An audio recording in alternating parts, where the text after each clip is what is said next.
no, we didn't. We talked about pancreatitis. But honestly, I need you to understand digestion real quick. This is a real quick synopsis. You ain't going to be able to write it down. You just going to have to listen because you don't want to write this down. You just want to listen because you're going to see me do all kinds of things. You don't want to be, okay? So we take digestion in the form of a Big Mac that you will never eat, right? That's established. Okay, so you took the Big Mac, you put it in your mouth, you masticated it. What did you do with it?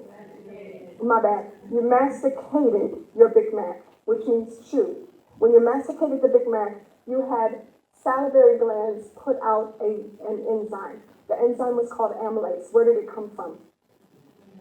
No. Pancreas. We're going to try that again. You need to know that because it's going to make sense why I told you to keep that patient in PO.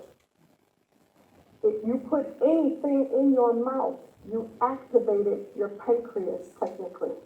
So you're not going to do that. You're going to be NPO. So the pancreas produces amylase, the salivary glands release it. They're going to take the Big Mac.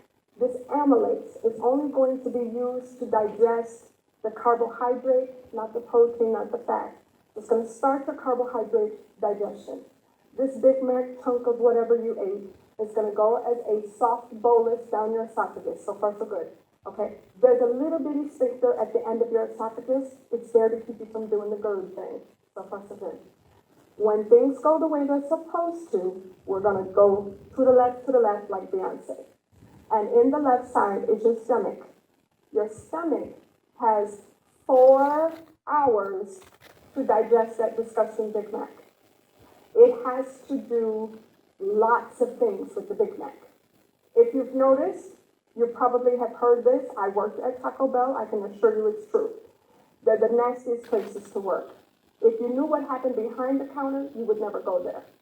That's why I don't go to Taco Bell, because I work there and I know that they drop the cheese and put it back on. So I'm not going to tell you that. You didn't hear it from me. But these fast food restaurants can be very trifling. Subway can use the same gloves to take your money and fix your food. If you knew where money went, I ain't gonna start. So you have HCl, hydrochloric acid, in your stomach to kill the germs from the guy who didn't change the gloves for 8 hours.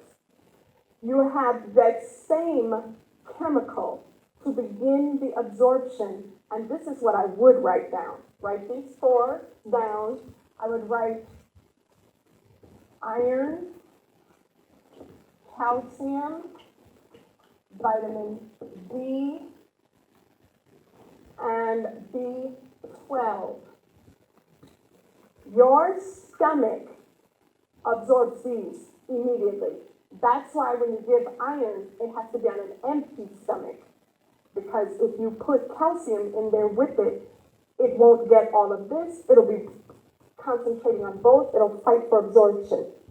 So when we give iron, empty stomach. Yeah. Now, so anyway, the hydrochloric acid is going to kill the germs in the stomach. It's going to make sure that we use it to absorb calcium, iron, vitamin D, and vitamin B12, or cobalamin. Now, when we do that in the stomach, if we don't have a stomach, which we're going to talk about, we can't do it. Does it make sense? Okay, that's called malabsorption syndrome. Okay, now, so we're supposed to do that. Now, we have a problem. The elderly patient doesn't make as much HCl, so they don't have this. And so they typically are anemic. They need B12 injections. They need all kinds of stuff. So they just don't have it. Okay, just for the back of your mind, because we're going to talk about it a lot later. So the patient with this, HCl, if all goes well, we're going to facilitate the digestion of some of the things in the Big Mac. Okay? Now, I don't know that any of those are in there, but if they are, we're going to get it. After 4 hours, which is perfect timing, but it does take a little bit longer to digest fat, a little bit quicker to digest carbohydrates. They're the fastest things you could ever ingest. So after 4 hours, we're going to send this chyme through the pyloric sphincter. The purpose of the pyloric sphincter is to slowly deliver the Big Mac to the small intestine. So far, so good. Now, when this food goes through the pyloric sphincter and gets delivered slowly, if you had a gastrectomy or bariatric surgery, gastric bypass, weight loss surgery, you don't have a pyloric sphincter. That way, the food dumps. So I have to go through this to get you to understand that. The food just dumps without a pyloric sphincter. There's no slow, methodic delivery. It dumps.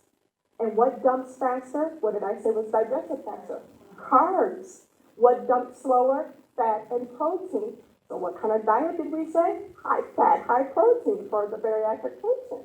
Okay, so let's keep it moving because you're going to understand a lot of this. Now, as we go through this digestive process and we've delivered our chyme through the pyloric sphincter to the first part of the small intestine, because you and I both know is 3 parts. Duodenum, part number 1, jejunum, part number 2, and then you have your ileum, part number 3. That's important because when we say Bill Roth 1, we talk about part number 1. When we say Bill Roth 2, we're connecting the stomach to part number 2. Either one of those, we ain't got no pyloric sphincter. Are you still with me? Okay? Now, if all goes well, we're in the small intestine. We're supposed to get all the nutrients, aren't we? We're supposed to take that little carbohydrate, break it on down into some glucose as our first source of energy, especially for our brain. We're supposed to take that fat and break it down, and we're going to get fatty acids, and we're going to get triglycerides. But we actually do need some fat. Babies need it to grow their brains. So we need fat. Then we're going to take the protein, break it on down, get amino acids out of it. This all makes sense. Okay, now after we really do a good job of that, we got leftover shit. Because you know fat is so hard to digest. You also know for the brain to even use the glucose from the carbohydrates, and for our body to even use the glucose from the carbohydrate, we need a little help from our friends. They're called accessory organs. Accessory organs include the pancreas. It includes the liver. It includes the gallbladder. So we're done with the left. We got to come on over here to the right because you have a pancreas at the top, even though the tail goes to the left. So any pancreas issue, pain will go to the left. Then you have your liver. Behind the liver lives the gallbladder. Those are your accessory organs. They all 3 share a common bile duct. So when the common bile duct gets blocked with the gallstone, you shut down all 3. Now, so we're going to go ahead and we're going to get some help from our friends. How you doing, pancreas? Good, glad to see you. Listen, this food ate a Big Mac. I got a lot of fat to digest. I'm going to need your help with this carbohydrate, with this glucose in the muscles, in the brain. Can I get you on that? Oh, yeah, I got you. Let me go ahead on and send you some insulin to unlock the cells and let glucose in. Let me go ahead and send you some lipase so you can liposuction that fat. Liposuction fat, right? Lipase, breakdown of fat. Okay, liposuction, lipids, lipase. You got this. So let me send you the lipase. You're going to break down that fat. And I'm going to send you a little bit more amylase so you can break down that little carbohydrate a little bit more. Got to have it perfect for the brain. Okay, cool. Liver. Hey, liver, how you doing? How your mom and them? Good, glad to hear. Listen, food ate a Big Mac. I need your help. Can I get a little help with this bile? Because I heard that you produce the bile, and if you can help me out through the common bile ducts and all the stuff through the common bile ducts, so I can break down this fat. You got me bent. Look, that's beneath me. I'm over here trying to get this Hennessy out this patient's blood. I tell you what you do. You go on back behind me. I do produce bile, but I store it in the gallbladder. So you're going to have to go on behind me. It's a house behind me. Go on behind me now and get the bile that you need. So I ain't got nothing for you. Oh, you got an attitude. Oh, look at the gallbladder. Hey, gallbladder, how you doing? How you doing? How your mama doing? Oh, that's good. Listen, this fool ate a Big Mac. I need you to give me the bile, because the liver told me you got it. And I need you to give me the bile, because it's so hard to break down the fat without the bile. I got a little lipase, but I really couldn't do the job without the bile, because this is the emulsified agent. Oh, the gallbladder, I got you. Now, you ain't got to stand here and wait on it now. That's putting pressure on me. Go home. I said, it's on the bile, though. You'll get it. But don't touch it, because it's very caustic. It can burn your fingers. Don't touch it. Okay? All right, cool. This person can continue to digest the Big Mac just perfectly with the help of the accessory organs.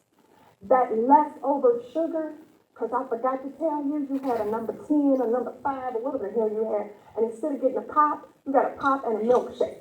So that little extra sugar that you put in your body is used up. The regular sugar that you needed is gone. I mean, you got it in your muscles, you got it in your brain, you got little leftovers to deal with.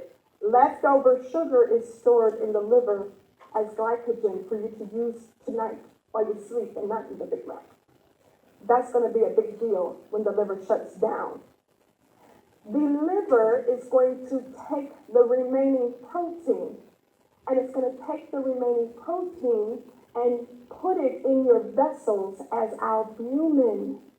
Albumin keeps water in the blood vessel. If you don't have albumin, you are going to third space like crazy. Liver, that's a liver issue. Liver failure, no albumin. Y'all still with the girl? Okay, the liver's also going to take that fat and metabolize it into cholesterol. So you know the liver is needed to do that. Okay, so we need the liver a little bit on the side. Now, our problem is that you ate a Big Mac, large fry, took a pop, went on and got that milkshake.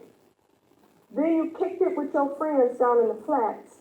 You was doing a little Molly, you did some X, you smoked some weed, you went on ahead and had a few lines just because it was Friday night, and why not?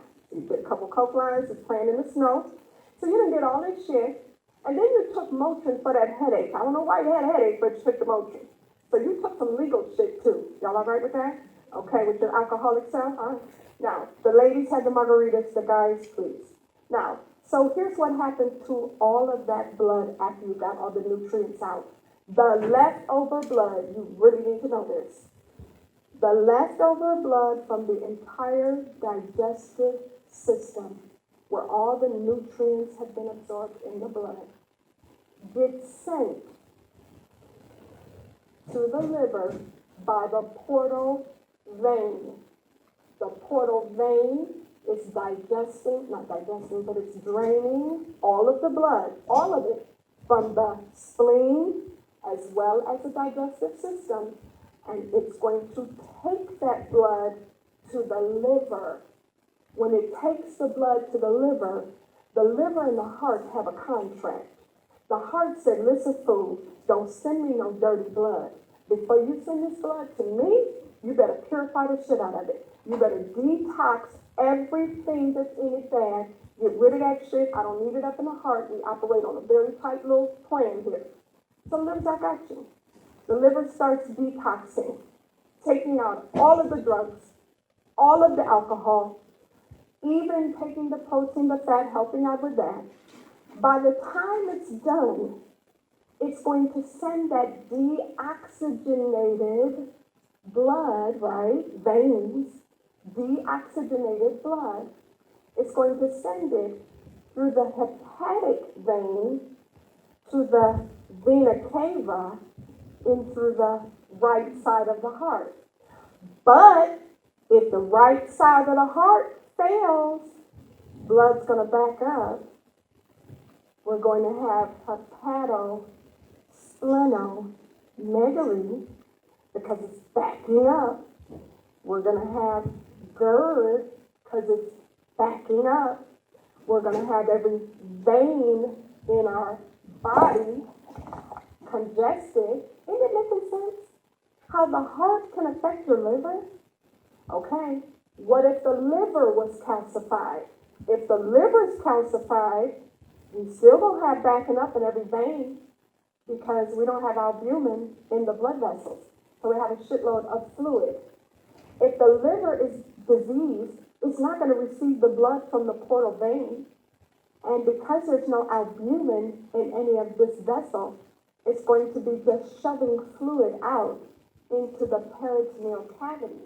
And this is going to be ascites, because there's no albumin to keep fluid in. Plus the pressure is so high from the congestion of all the blood that the liver couldn't receive, the pressure is so high, it's going to push it out even easier. It makes such sense. Now, the high pressure, portal vein hypertension, pushing out the fluid because there's no albumin to keep it in, is going to fill up your peritoneal cavity with so much water, and you have so much ascites. This patient will need a paracentesis, at which point they can never lay back flat, because if they did, all this fluid is going to go up in the diaphragm and they can't breathe. So even for your paracentesis, you have the patient sitting up. It's just like a little bit of a recline, right? It's just like semi-crawlers. And then they're going to tap below the belly button to get the fluid out. Is it going to work? Well, there's no cure. So they're going to come back periodically for this. And that's why we say palliative care. Because you're going to come back. You're going to have more than one paracentesis. This cirrhosis guy, right? Fluid is building up in the abdomen. Peritoneal cavity is being distended. Whenever anything is blown up like a big old fat balloon, it could pop. That's called a perforation. So you get this?